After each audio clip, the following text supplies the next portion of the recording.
Shazam! Fury of the Gods was directed by David F. Sandberg and stars Zachary Levi, Asher Angel, and Jack Dylan Grazer, and I'm very excited to give you guys my review for this movie. If you've seen it, be sure to leave a comment what you thought about it. As well, be sure to like this video and subscribe to my channel. Now let's get into this review. So I'm actually a really big fan of the first Shazam movie. I think a bigger fan than most people are. For me, it's my second favorite movie in the DCEU. Really love that movie. I like it more and more every time I watch it. I think it has a lot of heart to it. So I really like that movie. So I was excited to see what they're going to do with this one. And I think this movie's alright overall. I don't think it's a bad movie, but it is a big step down from that first movie for me. I think the big thing that really held this movie down was the lack of heart to it. There's bits of heart in it, but it's not like the original film. But I want to start with the positives for this, and one of the first positives for me is the performances. Most of them anyway. Most of the performances in this I thought were very good. Zachary Levi as Shazam was really good. He's very likable in the role. I think he's having a lot of fun in the role. He looks like he's having a lot of fun anyway, and I have fun watching him in the role. I think everybody in that sort of Shazam family did a good job. I think Jack Dylan Grazer was excellent in this movie as well. He was great in the first one. I had a lot of fun with this character Freddy in this one as well. He was great. I pretty much enjoyed every scene that he was in. Just his performance was a lot of fun. He has a lot of interactions with a wizard in this movie, and those scenes I thought were a lot of fun with those two.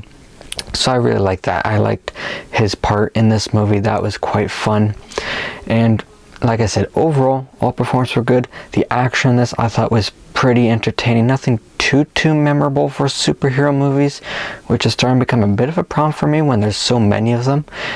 They can just get lost with all these superhero movies, but whatever. The action scenes in this were pretty entertaining. There's a fun one on a bridge earlier on in this movie, and the final battle I thought was pretty fun as well. There's some smaller action scenes throughout the movie. They're all pretty good. They're entertaining enough. Final battle, pretty entertaining. It's got a cool dragon creature in it, so that was fun. And the jokes were a bit more hit and miss for me in this movie than they were in the first one, but there were still some jokes that landed quite well. And there were moments where you had some of that charm from that first Shazam movie. There were moments of that charm, moments of that heart.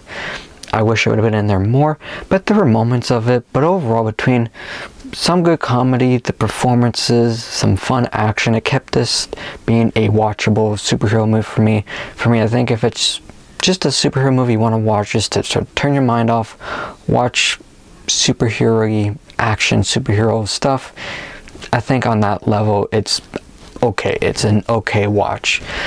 But for me, sort of what holds this movie down, one of the things was the villains. They were pretty forgettable. Like, I was actually very surprised, just sort of in this era of comic book movies lately. I feel like a lot of them, besides a couple, have been doing a much better job of making compelling villains. The ones in these, like, you get their motivation, but they weren't all that interesting. Helen Mirren, I thought, was very good in her performance. Lucy Liu, I found her character, some of the dialogue they gave her character was not great, and her delivery, I just wasn't working for me, and it may have just been that it was not great dialogue, so it was hard to deliver those lines well.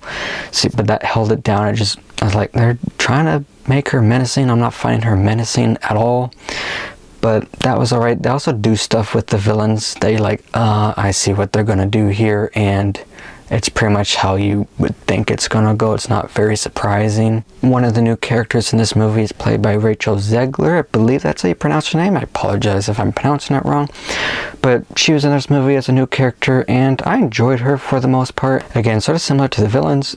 They were setting things up with her character, and you're like, oh yeah, I see what they're gonna do here, and they sort of go that way. So it's kind of predictable. Like, they seem like they're going to have surprises, but you can see them coming from a mile away, so that was disappointing. But I enjoyed her character for the most part, and I kind of hope to see her character more in future movies, but with what's happening at DC, I don't know what's going to happen with that.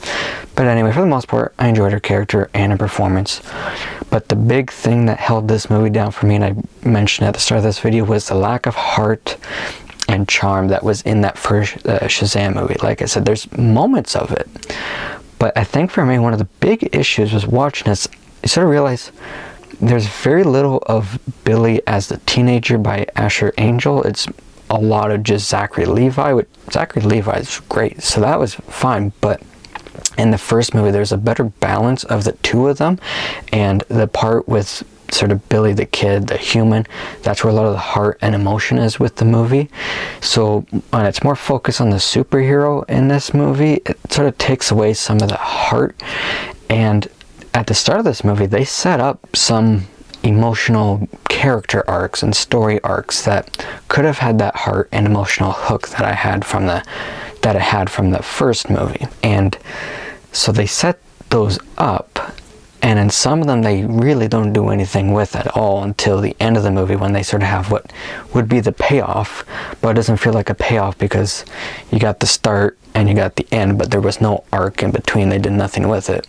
And there's some other ones like, okay, they had a bit of an arc, but they really didn't do too much that you sort of forget that there was that arc, so it doesn't pay off. Like one of them in particular was sort of an arc with Billy and his sort of foster mother. They had set something up at the start, and they also set stuff up with him and sort of the rest of the kids at the foster home. So they set things up, didn't really do a whole lot with it in the middle portion of the movie after they set it up. For some storylines, I don't think they really actually did anything at all. And then you get the final portion of the movie where they sort of have the conclusions to those, what would have been character arcs, story arcs, whatever. But it's because they didn't have anything in between, and they had very little of Billy the human, for lack of better words. It just didn't have that heart and emotion that was in that first movie.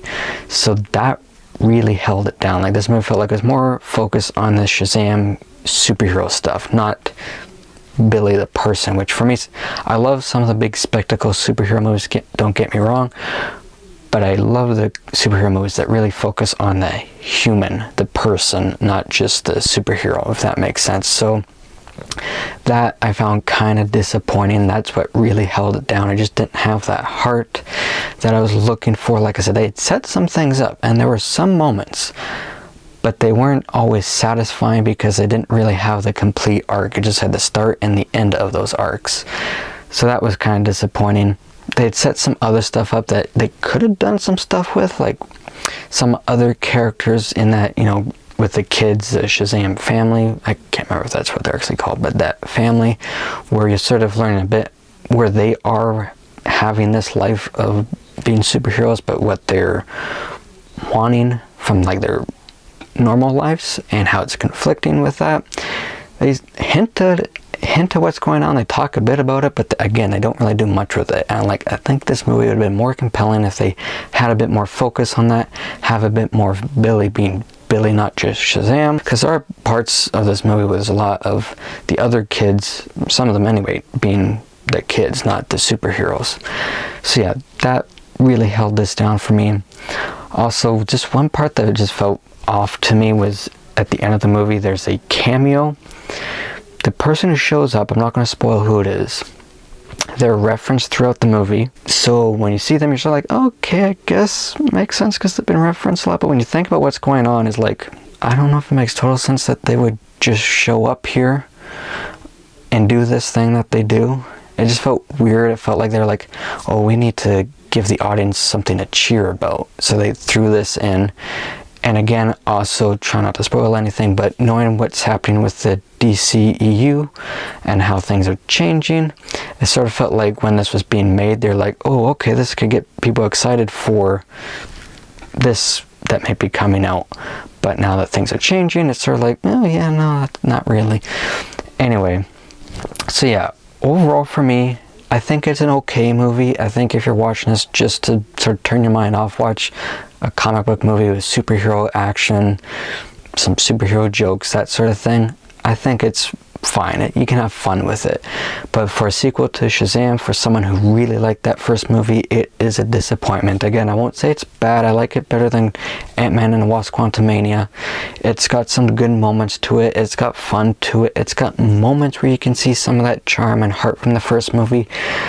But you can also see where they really missed the potential of having more of that. And that's what I was hoping to have in this movie. So it was a bit of a disappointment. But it's watchable. I can have some fun with it still. So overall for me, I'm going to give Shazam Fury of the Gods a 64%. So guys, those are my thoughts on this movie. If you guys have seen it, be sure to let me know what you thought about it. As well, be sure to stay tuned for some more videos coming soon. I'm hoping to have a review out for Rocky 3 and Spider-Man Far From Home coming out shortly. So stay tuned for those, and until my next video, take care everybody.